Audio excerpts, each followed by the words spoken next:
Al profesor Suñer y a todos ustedes. Como saben, la Fundación Premios Rey Jaume I es una organización sin ánimo de lucro cuyo objetivo fundamental es potenciar la ciencia y el desarrollo, ¿no? Es una organización que se creó en el año 1989 por la Generalitat Valenciana y también por la Fundación Valenciana de Estudios Avanzados.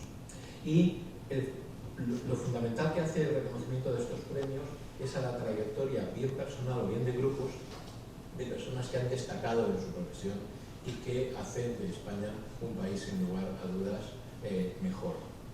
Es además un premio que se establece con un criterio muy riguroso, que hemos estado hablando hace unos minutos sobre ello, y se hace sobre áreas multidisciplinares diferentes, tanto investigación básica como investigación aplicada, nuevas tecnologías, emprendimiento, medicina y protección al medio ambiente también. Y en el contexto de esta entrega de premios Rey Jaume I, en concreto mañana se celebrará esta entrega de premios en la convocatoria de 2024, que en un principio, como todos ustedes saben, estaba previsto que se celebrase en noviembre, pero por cuestiones de todos conocidas hubo que suspender o cancelar y se ha atrasado hasta ahora. La entrega de premios se hará mañana, pero gracias a esta entrega de premios que se hará mañana, tenemos nosotros la ocasión de disfrutar de uno de los premiados, el profesor Jordi Suñer. El profesor Ildefonso Hernández hará una presentación del premiado en investigación clínica de salud pública y después dará una conferencia y esperamos que un pequeño coloquio con preguntas y respuestas interesantes en relación a esta conferencia. Así que muchas gracias a todos por venir. Ildefonso, por favor, pasa con nosotros. Gracias, señor decano. Gracias, Antonio. Bueno, para mí es un honor, un privilegio, una alegría presentar al doctor Jordi Suñer. Desde luego, para la gente de salud pública es maravilloso poderlo tener aquí. Yo recuerdo que lo conocí a finales de los 80, principios de los 90, lo oí por primera vez en un acto académico en el Instituto Valenciano de Estudios en Salud Pública. Era un debate científico y había hablado Martin McKee, una persona reconocidísima en la salud pública europea, y después yo escuché la intervención de Jordi Suñer y me quedé, dije, ostras, qué solidez, qué calidad de argumentación científica, y me quedé con esa copla y después lo seguí. En esos momentos Jordi Suñer estaba investigando las epidemias de asma en Barcelona. Las epidemias de asma que se derivaban, al final lo descubrieron ellos, investigaron las causas, y era por las descargas de soja en el cuerpo. Y eso dio lugar a dos artículos en el New England, que alguien de salud pública publica en el New England es difícil, que además fuera español, y en esos años era ya un milagro. Dos artículos, uno era sobre las causas y otro de cómo las controlaron. Dos artículos sucesivos en unos años de diferencia. Dice Jordi Suñer que eso le llevó a preocuparse siempre por evitar la enfermedad antes que nada. Y eso le llevó a desarrollar y participar en el desarrollo de la salud pública española. Él co-creó el Departamento de Epidemiología del Instituto Municipal de Investigación Médica de Barcelona. Después contribuyó a la creación del Centro de Recerca de Epidemiología Ambiental de Barcelona también, y que ahora es el ISRODAL.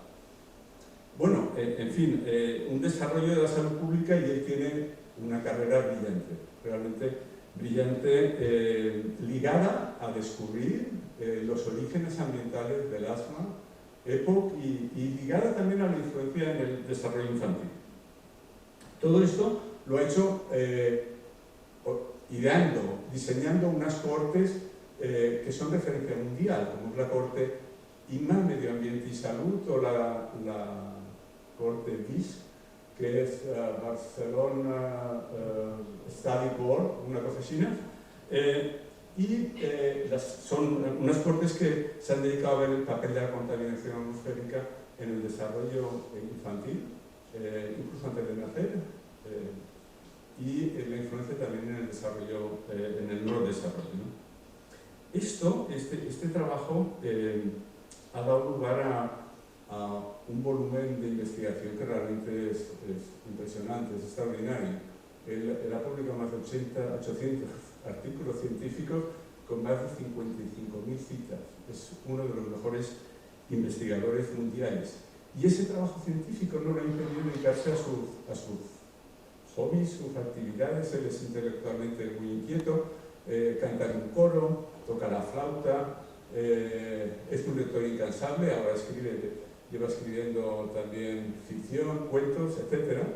Y tampoco le ha impedido formar a investigadores. Ha dirigido 40 tesis doctorales de investigadores actuales que son líderes. Es decir que, bueno, y además no ha desfallecido, ha seguido pidiendo proyectos financiados por el European Research Council, proyectos que le han hecho ir más a la cabeza ahora, trabajando en el desarrollo infantil en dos proyectos financiados por el European Research Council, ¿no?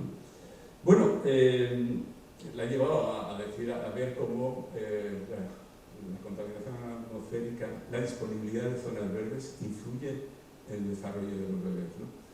Total, que él no solo, pero como digo, no solo se dedica a eso, le interesa el cuidado de los niños, y como dice, ha pasado del pulmón al cerebro, pero tiene corazón, un corazón a prueba de montañas, porque le gusta triscar montes. Creo que triscaremos juntos montes en Chilento, en la montaña de Chilento en otoño, será un placer. Pero también le gusta cuidar de sus nietos, o sea, también cuida de niños, no solo se preocupa investigando por el bienestar, sino que dice que es un gusto eso de cuidar niños y que es un bálsamo para él, un bálsamo fantástico en estos años. A ver, yo no podría estar en su currículum imaginado. No, yo solo quiero decir una cosa más, y es que para la gente que se dedica a la ciencia política, ¿no? a intentar cambiar las políticas públicas para que sean más saludables, todos sabemos que la perseverancia en esto es fundamental, pero nada es posible de todo eso. No se pueden cambiar las cosas si no se tiene detrás una sólida ciencia, una ciencia muy potente, muy sólida. Yo creo que todos debemos agradecer. La comunidad científica mundial está agradecida, pero creo que la sociedad también, al trabajo científico, a la ciencia con excelencia que ha hecho Jordi Sunyer. Y agradecido porque es una ciencia con excelencia que contribuye a una mejor salud de las poblaciones. Bueno, pues muchas gracias, Jordi. Juan Burguis.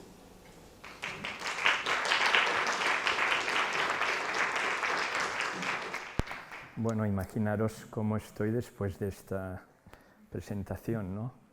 Es que palabras más bonitas. Y claro, un premio a la trayectoria sí te hace mirar atrás, ¿no? Y evidentemente es un regalo, es un premio, y piensas, bueno, ¿qué es lo que hemos hecho bien? Bueno, yo diría que como mucha gente, ¿no? Trabajar mucho, trabajar con ilusión y tratar bien a la gente, a tu equipo, y saber trabajar en equipo. Yo diría que esta es la receta, no hay mucha más magia y tener suerte en que las hipótesis que generas, pues, como hablábamos antes con Elena, pues a veces salen bien, ¿no? Y realmente en mi carrera yo siempre he apostado bien, pero esto es pura suerte, porque la gracia del científico es hacer la pregunta, y la pregunta 50% puede salir bien y 50% sale mal, y sabemos que la trayectoria del científico, si los resultados no son los esperados, pues no es la misma que si los resultados son. Muchas gracias por la presentación. Yo intentaré no hablar mucho porque creo que es mejor llegar al diálogo, y lo voy a intentar. Y esta presentación pone 2024 porque es la que yo preparé para la primera semana de noviembre, ¿no? Y creo que tiene más vigor todavía que antes que pasase lo que pasó el 29 de octubre, ¿no? Voy a hablar muy poco de mi investigación. A mí me parecía interesante compartir un tema que en nuestro grupo he trabajado conjuntamente mano con Josep Maria Antó, y de hecho ha sido él el motor de esta, bueno, son interacciones. Esta preocupación de los últimos años de intentar entender qué impacto tendrá o está teniendo la crisis climática y la crisis ambiental. No voy a presentar muchos resultados de nuestros grupos, yo quiero plantear lo que me parece a mí que es en media hora, 40 minutos, la situación del problema. Y voy a empezar por esperanza de vida. Y si yo les pido que se imaginen una figura en la que nosotros tenemos la esperanza de vida en años, es decir, esto es la esperanza de vida media que existe hoy, y nosotros pronosticamos que si no cambiasen las circunstancias que ha habido en nuestras generaciones y los que están muriendo hoy, pues dentro de X años, si la esperanza de vida es 80 años en mujeres, pues las mujeres vivirán, las que nacen hoy, 80 años. Entonces yo les pido que se imaginen una figura en la que nosotros tenemos los años, la esperanza de vida en años, y ordenado por el tiempo en años periódicos. Y se imaginen cuál es la función de esta relación. Es una relación lineal, está subiendo imparablemente, es una relación que era plana, o bajó y luego subió, es una relación oscilante, la esperanza de vida ha ido subiendo y bajando. Se imaginan esta figura y yo les pregunto si esta relación empezó a subir, porque nosotros sabemos que vivimos 5 años más que nuestros padres y 10 años más que nuestros abuelos, ¿desde cuándo empezó a subir? ¿Cuándo es que hay un cambio? ¿O siempre en la historia de la humanidad ha estado subiendo la esperanza de vida? Cosa imposible. ¿Qué año? ¿Qué periodo? ¿Fue en este siglo? ¿Fue en el siglo pasado? ¿Ha sido después de la aparición de los antibióticos? ¿Cuándo? Y si está subiendo, ¿y desde cuándo? Si está subiendo igual en todas las partes del mundo. Puede ser que haya diferencias. Nosotros sabemos, en Barcelona se han hecho estudios muy buenos sobre esto, sabemos que en Sarrià-Sant Gervasi, el barrio más afluente, la gente tiene una esperanza de vida de 10 años mayor que la de la Ciutat Vella, que es la menos afluente. Pero esto no es propio de Barcelona. Esta diferencia de 10 años es bastante común en todas las ciudades que se estudia. O sea que si nosotros imaginamos por continentes, seguramente las funciones, las curvas, pues serán distintas, pero serán distintas al inicio, se acercan al final y empezaron a aumentar desde el mismo momento. ¿Cómo es esta figura? Pues yo tengo la respuesta, pero ustedes tienen que imaginarse en qué periodo, cuándo empezó a subir la esperanza de vida. Y subió igual en todo el planeta. ¿Ha subido en África la esperanza de vida? Bueno, pues en la Universidad de Oxford tienen un grupo que ha recogido, es el que ha recogido más datos demográficos. Si ustedes quieren tener buenos datos demográficos, vayan a esta web. Aquí está, esta web, Our World in Data. Son los mejores datos demográficos, además que tienen muchos datos ambientales. Y aquí está, desde el siglo XVIII hasta el post-COVID, la esperanza de vida por continentes. ¿Y qué vemos? Que Europa, por ejemplo, que fue la primera que empezó a subir, ha aumentado de una manera casi lineal. Bueno, ha habido, si nosotros nos fijásemos en los detalles, habría cambios. Por ejemplo, hubo un aplanamiento en la Segunda Guerra Mundial. Pero incluso el COVID no ha truncado. Esto tiene que ver con el reporte de los datos, la recogida de los datos, más que el COVID. El COVID sabemos que en algunos sitios ha aplanado un poco. Pero la esperanza de la vida ha aumentado desde la post-revolución industrial. Hubo un lapsus de tiempo para que hiciese impacto en la mejora de la nutrición y la mejora de las condiciones de vida, básicamente relacionados con la disminución de la mortalidad infantil y el control de las infecciones, o sea, medidas higiénicas. Y vemos que ha sido un crecimiento. Y lo bueno es que este crecimiento se ha producido en todo el mundo, en todo el globo. Incluso la distancia entre continentes se ha disminuido un poco. Esto es un éxito.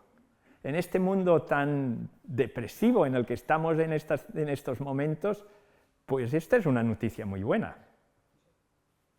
La esperanza de vida está aumentando y sigue aumentando, ¿no? ¿Cuál es el papel de la medicina y de la salud, de los servicios de salud en esta mejora? Bueno, esto lo dejamos a los economistas de la salud. Algunos dicen que solo el 20%, otros dicen...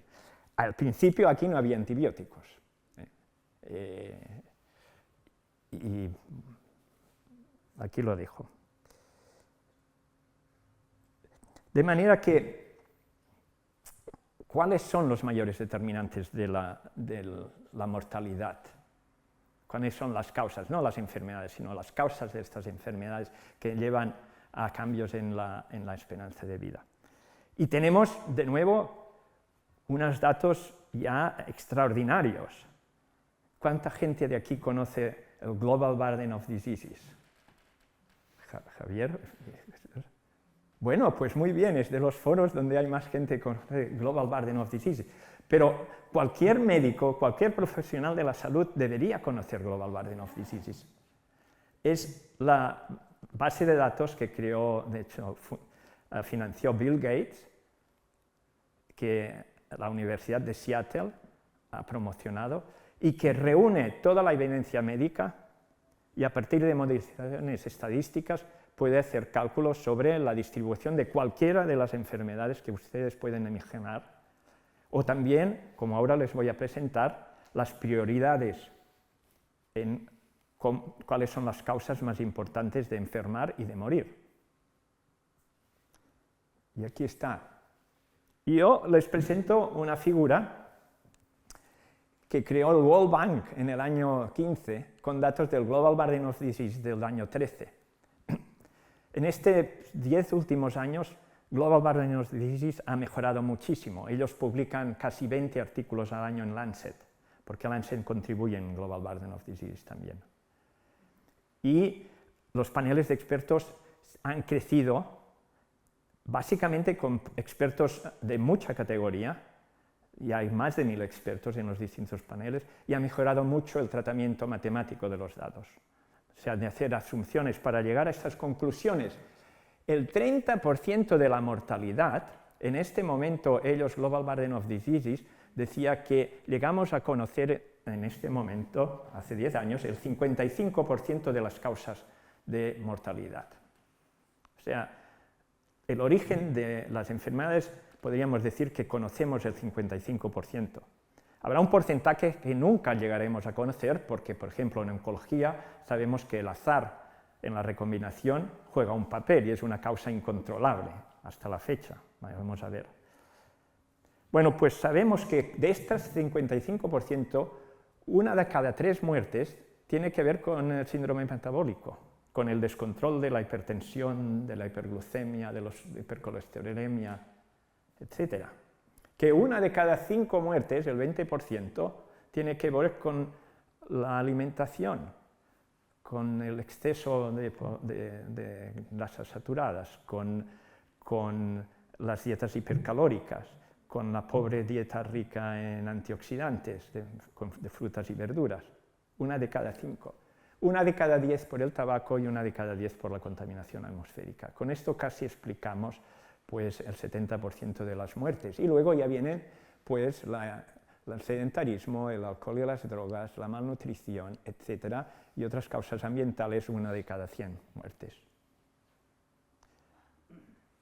Claro, esta mejora de la esperanza de vida ha tenido que ver con cambios en nuestra gene, en cómo vivíamos.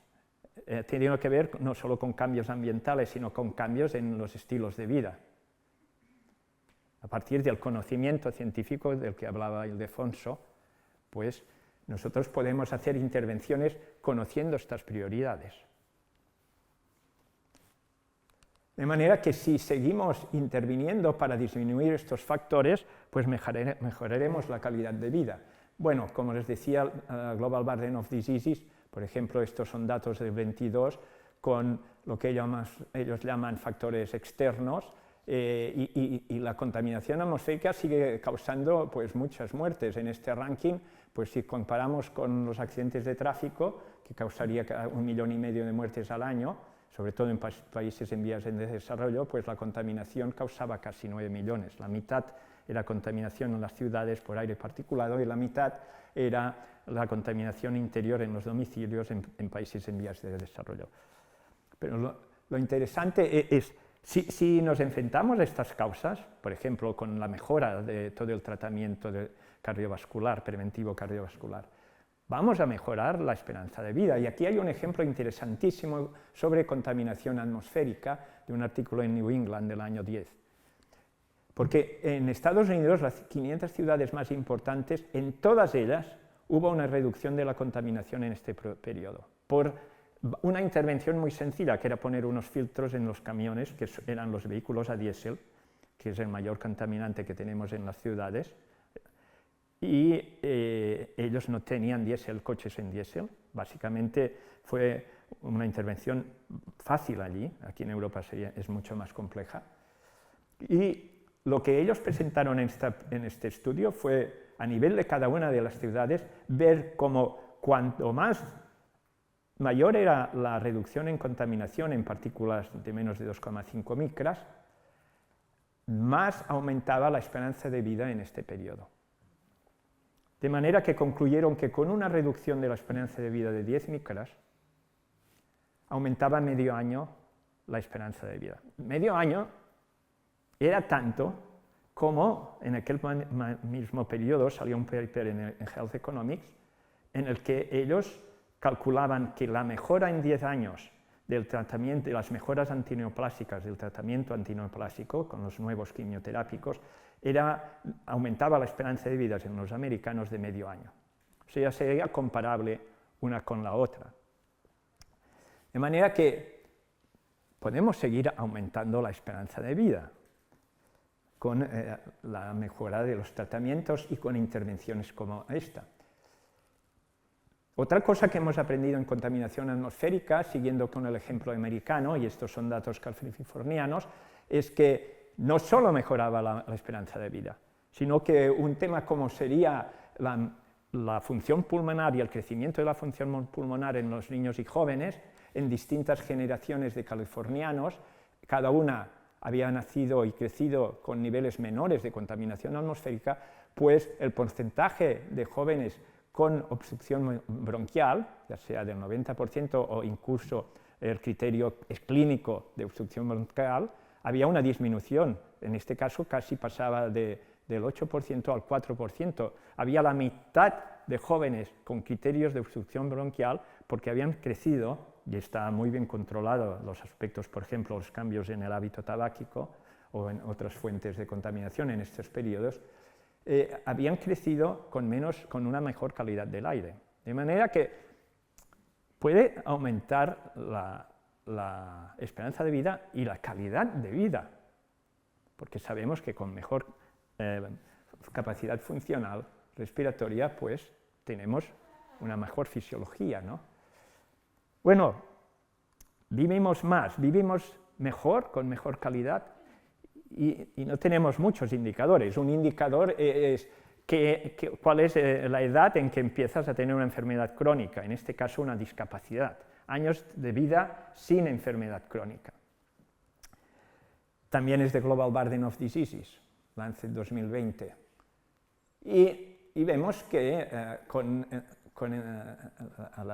el periodo ha ido disminuyendo este índice, pero si ajustamos por edad, porque lo que ha estado pasando es que ha envejecido la población porque vivimos más años, si ajustamos por edad, vemos que esto no es cierto, que incluso hay un ligero aumento hay un retraso en los años sin enfermedades crónicas, a pesar del aumento de todas las enfermedades psiquiátricas y de la salud mental, y a pesar de todo el aumento de enfermedades osteoarticulares y a pesar del aumento de enfermedades autoinmunes, ¿no?, que ha habido. O sea,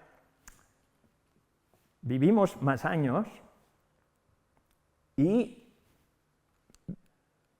vivimos tantos o más años con buena calidad de vida. No es que vivamos más años y lo que pasa es que vivimos peor. No, mejora también la calidad de vida. Y claro, esto es otra muy buena noticia. O sea, las cosas van bien y seguramente la medicina lo hace bien, ¿no? Podríamos aquí decir que estos son un poco indicadores muy burdos, la mortalidad, los DALYs, los años sin discapacidad. Por ejemplo, nosotros, como ha dicho Ildefonso, hemos estado muy interesados en estudiar el impacto que tiene el medio ambiente urbano, sobre todo, con la salud reproductiva y, sobre todo, el desarrollo del feto. Seguramente estos parámetros no incluyen este tipo de afectaciones. Yo estudié esto como la contaminación atmosférica tenía que ver con el desarrollo cognitivo de los niños, y aquí estaban los niños en función de si iban a escuelas con mayor contaminación y peor verde alrededor de las escuelas, etc. Y los que iban a colegios con menos contaminación, a pesar de que la clase social de estos niños era mejor que la clase social de estos niños, porque en ciudades como Barcelona, donde hay más contaminación, es donde vive la gente con más recursos. Pues veíamos que el crecimiento en un año de su cerebro, y también lo comprobábamos con resonancias magnéticas, era peor, era más enlentecido que la velocidad en cómo crecía el cerebro de los niños donde vivía en un ambiente peor, ¿no? Y esto seguramente es difícil de introducirlo en indicadores como la esperanza de vida o la calidad de vida con DALYs, ¿no? Pero no deja de ser unos datos muy fuertes y muy potentes, ¿no? De manera que yo diría que hay un mensaje predispositivo, pero existe una gran paradoja, que es estos indicadores tan positivos contrastan con los indicadores que tienen que ver con la salud del planeta. Cualquier indicador creado por ecólogos o fisicoquímicos sobre cómo va el planeta es negativo. Está totalmente contradiciendo en sentido contrario lo que hemos visto hasta ahora. Cualquiera que se puedan imaginar, la cantidad de plásticos en el mar, la acidez del mar, la cantidad de praderías en el mar, la calidad de agua, la cantidad de agua fresca, la desertización, la superficie boscosa, cualquier indicador que ustedes piensen es un indicador. Aquí hay solo 3, pues las emisiones de CO2, la acidificación del mar, la cantidad de agua fresca, la característica de todas estas tendencias es que existe una aceleración en los últimos periodos. Cualquiera de ellas existe una aceleración en los últimos periodos. De manera que si nosotros pasamos del mundo de la salud al mundo de la ecología o del planeta, aceleración es una característica de lo que está pasando estos días. Estos son datos del último millón de años del nivel de CO2 medio en el planeta. Es interesante porque el Homo erectus, que es nuestra especie, pues empezó a vivir por aquí. Y nos hemos ido desarrollando todo este periodo interglacial y en este momento estamos fuera de esta escala. La última vez que yo adapté esta diapositiva ya estábamos aquí arriba. O sea, estamos fuera de la escala del último millón de años en este marcador de la actividad humana. Y de hecho, hubo ya un químico sueco que estudió las emisiones de CO2 por la revolución industrial y que ya en 1898 predijo el efecto invernadero a partir de la emisión de estos gases y la tendencia que esto tendría y el impacto que tendría en el aumento de la temperatura. O sea, esto es un conocimiento antiguo. Las comisiones de las Naciones Unidas del programa IPCC, el International Programme on Climate Change, empezaron en el 81. O sea, llevamos ya 40 años con comisiones de expertos que van avisando sobre esto. Y realmente las predicciones se cumplen, es decir, esto ya no es niveles de CO2, esto es niveles de temperatura, son cambios en la temperatura. Y esta gráfica ya no es de 1 millón de años, es de sobre 100.000 años y tiene que ver con cómo la temperatura ha marcado las eras geológicas del planeta y también cómo ha marcado la actividad humana. Y de hecho lo que pasa en los últimos 10.000 años es que coincidiendo ya con este periodo de bonanza climática, pues se desarrolla todo el neolítico. Y lo interesante de esta visión de esta gente, los físico-químicos, los geólogos, etc., es que el periodo geológico por las marcas geológicas que hay en los estratos, que llaman Holoceno, termina hace muy poco. Y que estamos en una nueva era geológica que ellos llaman Antropoceno, que tiene que ver con el cambio en la temperatura que hemos tenido en toda esta etapa de bonanza. Esto sigue siendo temperatura, y aquí no tenemos 100.000 años ni 1 millón de años, esto es en miles y esto es en millones, ya llegamos a 500 millones de años atrás. La desaparición de los dinosaurios fue entre 150 millones, yo creo que aquí estaría por aquí. Y aquí vemos que ciertamente la Tierra ha pasado por periodos de temperatura mucho mayores que los que estamos viviendo o los que algunos predicen que viviremos. O sea, hay modelos que nos dicen que a finales de siglo llegaremos a 10 grados más de temperatura que los que tenemos ahora. Pero sin duda este cambio es un experimento sobre el Sapiens y sobre el Erectus, o sea, del último millón de años. Esto está desarrollado por compañeros de mi instituto, hay un grupo de cambio climático y crearon esta figura tan interesante y ellos querían mostrar aquí lo que seguramente es cierto, que es que hay una relación entre la vida en la Tierra y la temperatura. Y ellos marcaban los periodos donde ha habido una drástica cambio en la biodiversidad.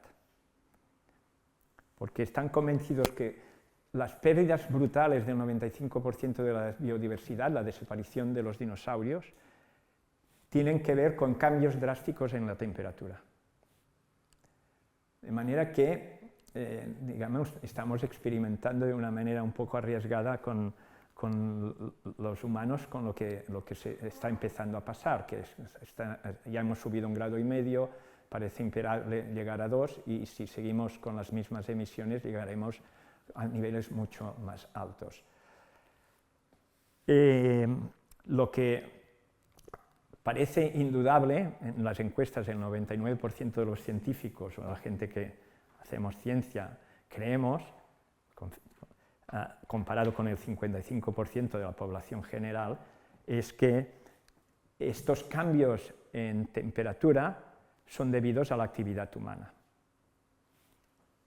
O sea, los cambios en temperatura que ha habido en el planeta anteriormente tienen que ver con la actividad del Sol, de los volcanes, de meteoritos.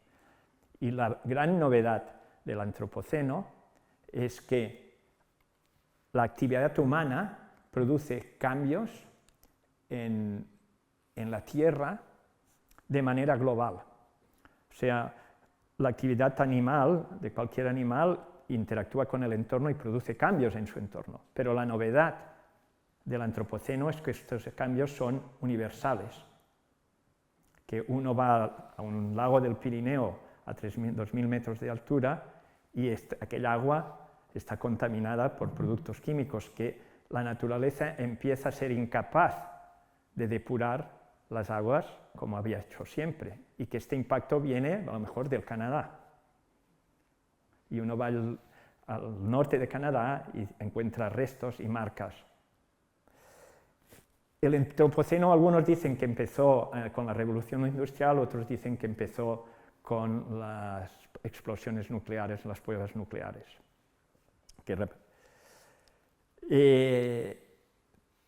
Pues este grupo de gente, Rostrom es físico-químico, etc., ellos tuvieron una visión distinta sobre cómo relacionarnos con el planeta que la preponderante con la que nosotros hemos incorporado. O sea, para todos nosotros, desarrollo es un principio, casi es un mito, y sostenible es un mito. Pero el desarrollo sostenible se funda el 72 en Roma, dirigido por un grupo de economistas de la Universidad de Harvard, preocupados, y a los libros que se pueden encontrar en Amazon, preocupados por la cantidad, la disponibilidad de recursos para poder seguir desarrollándonos. O sea, la preocupación es que no podíamos agotar las fuentes de crecimiento. Y era una visión muy antropocéntrica, en la que lo que prevalecía era el mito del crecimiento y la preocupación de que este crecimiento podía estar empañado por la falta de recursos económicos. Bien, esta gente que miran no tanto el hombre, sino el planeta, publicaron este artículo en Nature en el 2009 a partir del trato de muchas bases de datos, de testimonios de hielo, de testimonios de cubiertas de crustáceos, etc., en la que ellos alarmaban sobre un problema que les pareció nuevo, y es que seguramente no podríamos volver a tener aire limpio, que no volveríamos a tener agua limpia, que nosotros hemos convivido siempre en que los ciclos para poder cultivar serían siempre los que habíamos vivido hasta la fecha. Y ellos organizaron estos datos en 9 sistemas de la Tierra, sistemas físico-químicos, que más o menos resumen todo el planeta y lo que ellos en estas figuras y en su análisis proponían es que estos sistemas eran vulnerables y que había un dintel de vulnerabilidad que si se cruzaba no se podría volver atrás. Como cuando uno hierve agua y llega al punto de ebullición y aquella agua que se evapora no puedes volver a poner en la olla. De manera que ellos alarmaban de que para cada uno de estos sistemas, ya sea la biodiversidad, la desertización, cualquiera de estos sistemas, pues había unos límites que no se podrían pasar. Y ellos advertían que había ya 3 límites que uno estaba a riesgo de cruzar el dintel ya y había dos otros, que la calidad de los suelos y la biodiversidad, que seguramente ya eran irrecuperables. Este grupo de ecólogos en 2015 amplió con nuevos datos esta visión y hablaban ya de guiding a human development, que esta manera de pensar, basada en sistemas de la Tierra y en dinteles y en límites, tendría que guiar el desarrollo económico. Y últimamente publicaron hace un año y poco más un nuevo artículo con ya muchos más datos y alarmaban de que con los datos del 23 pues ya habíamos cruzado el límite para muchos de estos sistemas, 6 de 9. Había uno que había mejorado, que es los agujeros de la capa de ozono. Pero aquí, y esto es lo que da esperanza, aquí hubo un tratado, que fue el Tratado de Montreal, y hubo una inversión extraordinaria en la industria sobre los freones. Y esto se revertió. O sea, tenemos un ejemplo de qué camino debemos seguir. Bien, es muy difícil investigar sobre cuál es el impacto de todo esto en la salud. En nuestro instituto hay el grupo de Joan Ballester, que ha publicado en Nature 3 artículos seguidos sobre los veranos de estos últimos años en toda Europa. Ha conseguido una cantidad de datos increíbles a nivel de comarca para toda Europa de mortalidad y temperatura. Y estos son datos del verano del 2022, no os acordáis, pero aquel agosto fue una cosa terrible, en Granada llegaron a 50 grados, etc. Y aquí vemos el cambio en la temperatura respecto a lo que era esperable, y en estas zonas pues llegó a subir hasta 4 grados más. Y aquí vemos los cambios en mortalidad durante estos periodos. Y es interesante ver cómo en el sur de Europa aumentó el cambio relativo, aumentó durante estos episodios, pero en otros países como Alemania y Francia, donde tuvieron también veranos muy cálidos, no aumentó tanto. No sabemos muy bien si ellos se han adaptado mejor y han hecho ya programas mucho más avanzados, o es un tema de dintel en la temperatura, pero lo que ellos calcularon es la cantidad de muertes que esto produjo, porque aquí vemos zonas que aumentó 350 muertes más de las esperadas. Luego publicaron otro artículo, porque no solo fue el verano del 22, el verano del 23 tuvimos un mejor agosto, pero en el conjunto del verano también hubo un aumento de la temperatura muy notable. Y aquí podríamos seguir con el verano del 24. Y aquí tenemos el verano del 22, que ellos calcularon en todas las muertes cómo aumentaron respecto a las esperadas en hombres y mujeres, 65.000 muertes más de las esperadas en Europa y 45.000 en el verano del 23. Bueno, esto es un principio de cómo estudiar el efecto del cambio climático y de la crisis climática en la salud. Me voy a saltar esto porque voy tarde. Y de hecho, esto tiene que ver con los cambios directos. Tony McMichael fue el primero que se preocupó, es un epidemiólogo australiano de Perth, precisamente, fue el primero en que se preocupó sobre los efectos del cambio climático en salud y de la crisis ambiental. Y proponía esta difícil y brincada relación con, por ejemplo, las enfermedades infecciosas. Claro, el cambio climático tiene un efecto directo, pues como hemos visto, las olas de calor, podríamos estudiar cuál es el impacto sobre las danas, y esto es lo que se hizo en New Orleans, se estudió el impacto sobre la salud respiratoria, sobre la salud mental, sobre las alergias. Podríamos estudiar el impacto sobre la desertización, impactos directos, pero es mucho más difícil entender cuál es el papel, por ejemplo, en el cambio en todas las enfermedades emergentes, debido a la interacción que hay entre el cambio climático y la deforestación, en el mal uso del suelo, en la pérdida de biodiversidad, cómo todo esto tiene que ver con las infecciones respiratorias. Y aquí uno puede especular sobre el origen de la COVID, por ejemplo. Bueno, aquí estamos, cómo estudiar esto. Esto tiene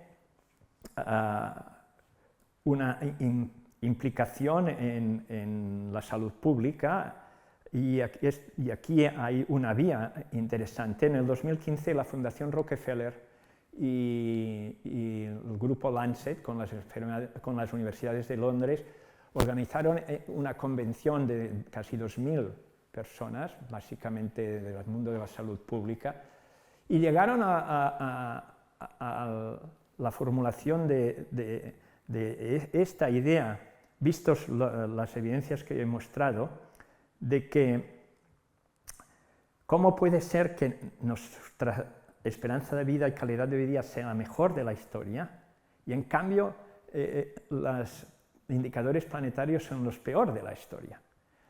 Y la interpretación que ellos daban a estos datos es que nosotros, nuestras generaciones, hemos conseguido estos niveles por la depredación del planeta. Y que muy probablemente las nuevas generaciones, por el impacto negativo que tendría esto, no tendrían nuestra esperanza de vida y no tendrían nuestra calidad de vida. Y a esto le llamaron Planetary Health, en la que ellos venían a decir, o dicen, no puede haber salud humana sin salud del planeta. Esto es el principio de Planetary Health. Mi compañero Antó ha escrito este artículo y ha hecho esta propuesta de cómo llevar la Planetary Health, cómo aterrizar la Planetary Health a la actividad, a la gestión de este problema que hemos planteado aquí. Cómo buscar una solución. Tenemos el diagnóstico, cuál ha de ser el tratamiento. Y esto podría ser un poco naif, porque está clasificado en bueno o malo, ¿no? Y tenemos acciones buenas para la salud humana y acciones buenas para la salud del planeta.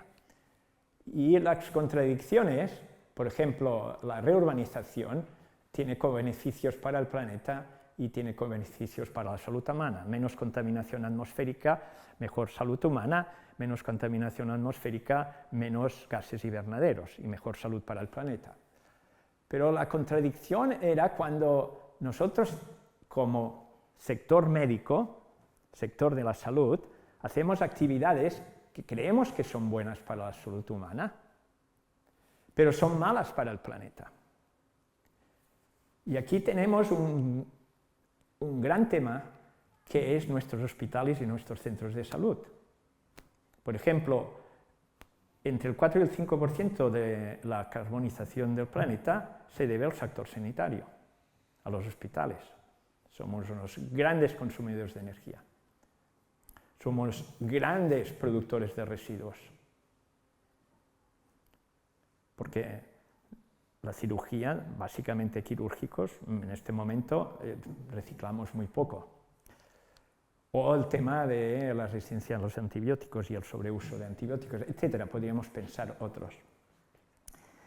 Y yo querría terminar con una visión optimista, en el sentido de que hemos de hacer algo. Porque cuando tú tienes un paciente, bien, has de tratarlo, ¿no? Pues aquí también. Tenemos un mundo enfermo y vamos a intentar tratarlo a pesar de los pesares. Y desde el sector médico, aprovechando su capacidad, su autoridad ante otros sectores de la sociedad y aprovechando su capacidad de liderazgo, podríamos actuar para arrastrar otros sectores. Y podríamos ser ejemplo en descarbonización, ejemplo en tratamiento de residuos, ejemplo en ajardinamiento, ejemplos. Y tenemos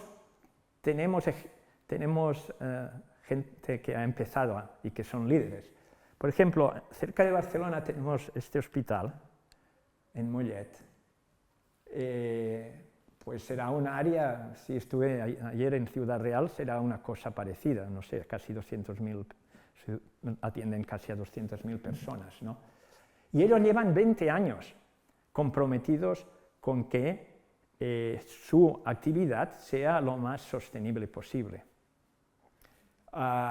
Y no solo por cambios estructurales, ya son autosuficientes energéticamente o está todo ajardinado, incluso con jardines en el interior del hospital y de los CAPs que tienen, sino con el funcionamiento, cómo funcionan, cómo están organizados para ser lo menos contaminantes y lo más sostenibles posibles.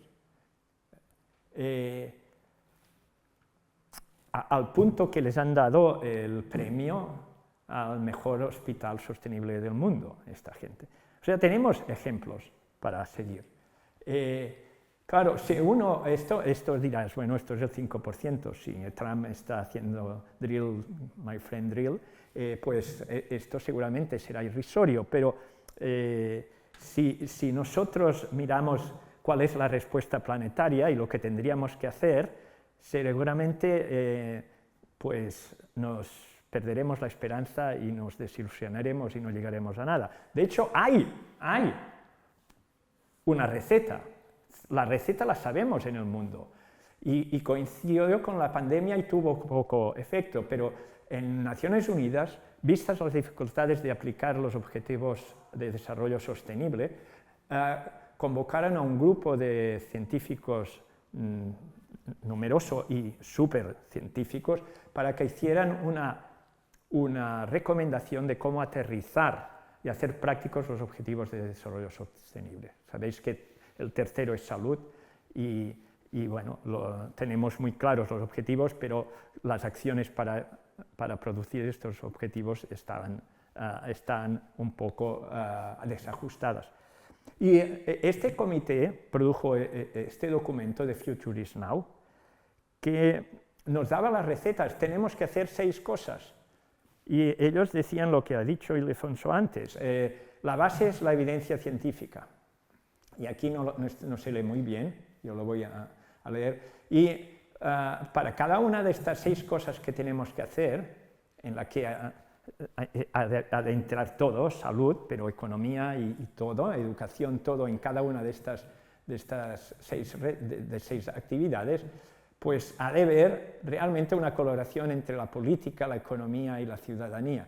Y las 6 cosas, además de una educación para todo el mundo y una economía cíclica, eran la reorganización del sistema alimentario, cómo se producen los alimentos, la calidad de estos alimentos y qué se come, la descarbonización, la reurbanización de las ciudades y luego un cuarto tema, que es la gobernanza de los comunes. O sea, tenemos una parte comunal, como tenían nuestros abuelos si vivían en el mundo rural, que había el bosque comunal. Pues aquí en el mundo tenemos los océanos, tenemos los glaciares, los polos, tenemos la parte comunal que se debe gobernar comunalmente en el mundo. Pero claro, el problema de esto es que lleva a la parálisis, porque está totalmente fuera de los. Y nuestra actividad ha de ser esto, intentar que los servicios sanitarios pues, tengan esta visión de sostenibilidad, de descarbonización, etc. Y hay esta asociación de noharm.org, que son todos los hospitales en el mundo que están yendo mucho más allá de las ISOs y de nuestras tímidas acciones. Muy radicales, porque requiere cambios estructurales y cambios en las prioridades de los presupuestos. Requiere dedicar dinero que dedicabas a fármacos para hacer algunas de estas acciones. Requiere tener personal para hacer esto. Pero hay hospitales que están apostando por esto. Y esta web, noharm.org, es la que le dio el premio a la Fundación de Mollet. Y este es un tema interesante. Solo hace pocos días leí este libro, Environmentally Sustainable Primary Care. Cómo podemos hacer atención primaria con esta visión. Y los farmacéuticos también hacen reducing environmental impacts cuando estás prescribiendo. No solo cuando estás operando, sino cuando estás prescribiendo.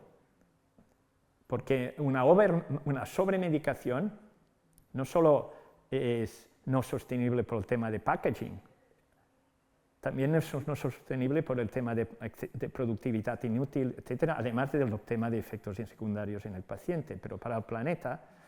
Y lo que propone Planetary Health es, hemos de pensar que nuestra actividad sea buena para la salud del planeta. Es un cambio de paradigma, de manera de pensar. El centro no es el hombre, que es la actividad del médico, acompañar a las personas y intentar mejorar su salud, sino es, no, tú, sí, está bien, pero que tu actividad no sea mala para el planeta. Bueno, sí, acá estamos en una facultad de medicina, me parece importante también esto. BMJ lo que propone para los ingleses, y que seguramente será oportuno para todos, every medical school should have a planetary health teaching fellow. Every medical school should teach chaos, complexity, complex system thinking to address planetary health as well as current and future complex issues like climate, pandemics, crisis and polycrisis. Y tenemos bibliografía sobre esto. De manera que, sí, lo que yo quería traer aquí es la preocupación por esta paradoja. Yo creo que los hechos que pasaron en octubre aquí y que en noviembre y diciembre pasaron en California me están dando la razón, que tenemos que actuar ya, porque este decenio parece que es clave, y que como un grupo, un actor importante en la sociedad, yo creo que los médicos en los hospitales, los centros de salud, y digo médicos y quiero decir todos, enfermeras, quiero decir todo el sistema de salud, tienen un papel a jugar aquí. Muchas gracias.